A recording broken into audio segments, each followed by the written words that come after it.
Olá pessoal, bem-vindos ao Clube do Imperador. Eu sou o professor Pedro Coelho e hoje nós falaremos sobre stalinismo. Então nós começamos esse novo momento do stalinismo que vai de 24 a 53. Em alguns livros a datação vem de 1927 a 1953. Por quê? Porque é de fato em 27 que o Stalin ele se autoproclama ditador, né? Ele se autoproclama o pai dos soviéticos. Chamado assim porque era um nome, era um apelido dado aos líderes, tá? Da Rússia, que é algo até tradicional.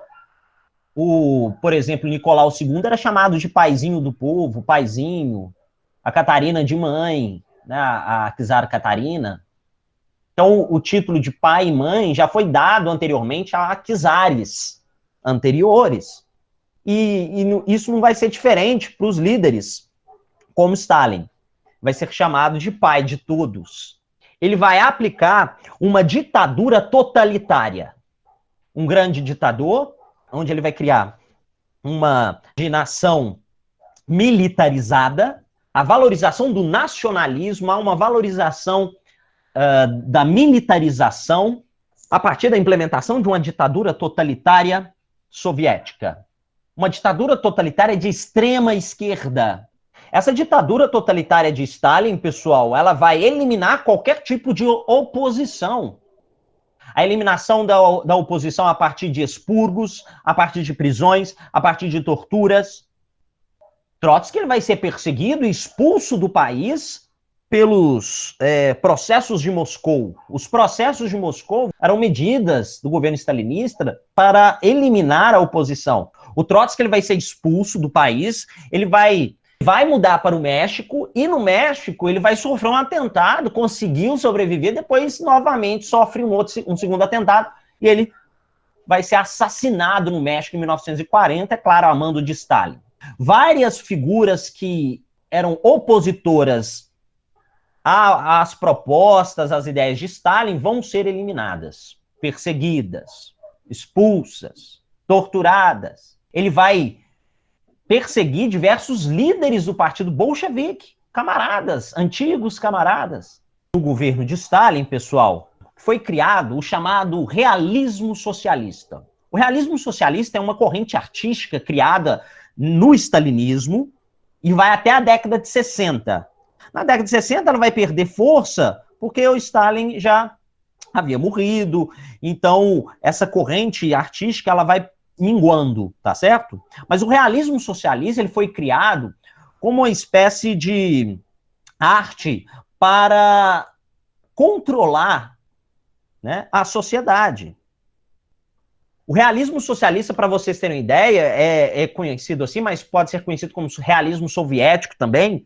É um estilo de arte que vai estar ligado à arquitetura, à pintura, à escultura, à propaganda.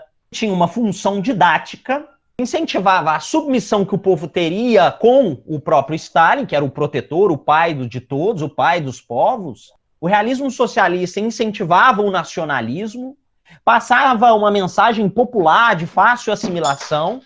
Existiam diversas temáticas do realismo socialista, não só da política de Estado, mas também falando sobre o cotidiano, a figura do trabalhador, a figura do proletariado, do camponês, temas relacionados à Segunda Guerra Mundial. Juntamente a isso, o Stalin ele cria um mecanismo de reconstruir a memória e a história da Rússia. Ele vai reconstruir a história da Rússia apagando os seus opositores da história. Então, nas imagens de fotografia daquele tempo, a figura dos opositores a Stalin, aqueles que foram perseguidos, aqueles que foram eliminados, vão ser apagadas da história a partir de técnicas muito rudimentares, primitivas. Eles vão conseguir modificar as fotos, como, por exemplo, nessa primeira imagem aqui, que nós encontramos a figura de Lenin discursando, e ao lado de Lenin, Trotsky. Abaixo, Trotsky some. Então, são várias fotografias que foram replicadas, falsificadas, para a reconstrução de uma história sem essas figuras tidas como opositoras a Stalin. Ele vai planificar a economia russa soviética cancelando a NEP, aquele modelo econômico do Lenin, que vai até 1928, e ele vai criar um outro plano econômico conhecido como Plano Quinquenal. De 5 em 5 anos, esse plano era revisto, apresentando novas propostas de transformação da economia russa. O plano quinquenal, então, começa em 1928, apresentando 3 fases.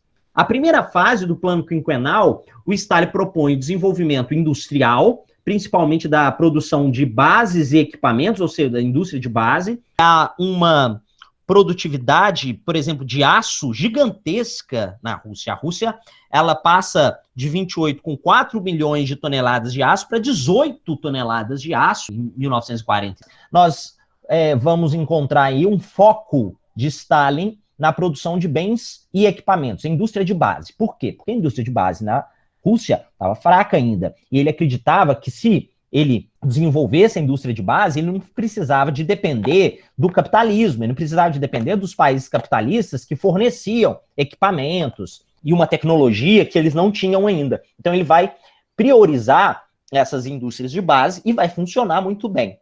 Além disso, o plano quinquenal ele vai focar no campo, ele vai focar na agricultura, mas o foco na agricultura é até maior que na indústria de base. Ele vai pegar as terras e coletivizar, criando 2 tipos de terra. Olha só, presta atenção. Um tipo de terra é chamado de sovkhozes, e a outra, os kolkhozes. Os sovkhozes era 10% do total das terras do Estado.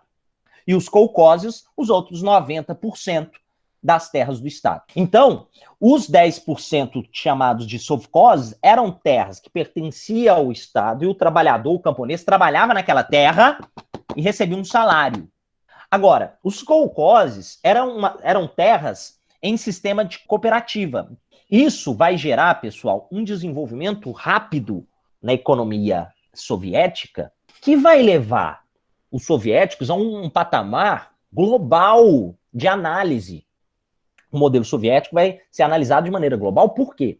Olha, a gente está falando de 1928. A URSS não sofreu o abalo da maior crise do sistema capitalista até então. A partir de 29, com a crise de 29, os partidos comunistas, que eram pequenos ainda, eram fracos, frágeis em determinados países, vão crescer muito. Exemplo disso é o Partido Comunista da Alemanha. A exemplo disso, o Partido Comunista da Itália. Ou seja, a massa proletária de grande parte dos países da Europa, os partidos comunistas de grande parte dos países da Europa vão crescer. E aí surge ideias antissocialistas de partidos que vão ser criados recentemente com uma valorização nacional, ou seja, um nacionalismo exacerbado, mas anticomunista. Surgem partidos que vão contra os comunistas, partidos ultranacionalistas de extrema direita, para combater esses partidos que estão crescendo. Até o segundo plano quinquenal do Stalin foi muito importante. Depois que passa esses primeiros 5 anos, ele vai revisar o plano e apresentar uma nova possibilidade. Nesse novo plano quinquenal, ele vai investir no estímulo ao consumo interno, uma política de estímulo ao consumo. O socialismo não é você trazer uma noção de igualdade a partir da pobreza, não. O socialismo traz a igualdade para todos nós termos as mesmas condições de consumir da mesma maneira. O Stalin, ele tinha uma política ditatorial, muito dura, né? De extrema esquerda. Então essa ditadura stalinista acabou reprimindo a população. E essa repressão não é legal. Você perde liberdade individual, você é perseguido se você for contra o governo.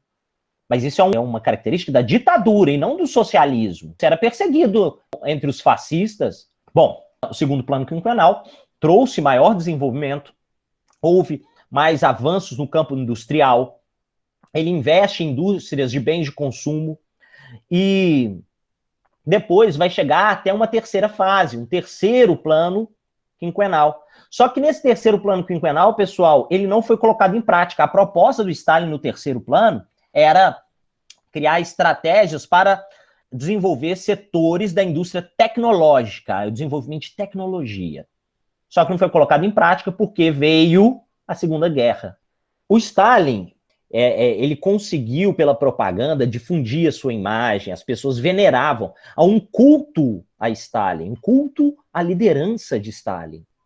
Pelo incentivo à propaganda, incentivo à industrialização, ao desenvolvimento tecnológico, ao desenvolvimento econômico, ele também vai desenvolver a educação e vai desenvolver também a saúde. Então, há uma queda drástica do índice de analfabetismo, ou seja, a extensão da educação gerou a alfabetização do povo russo, isso foi importante.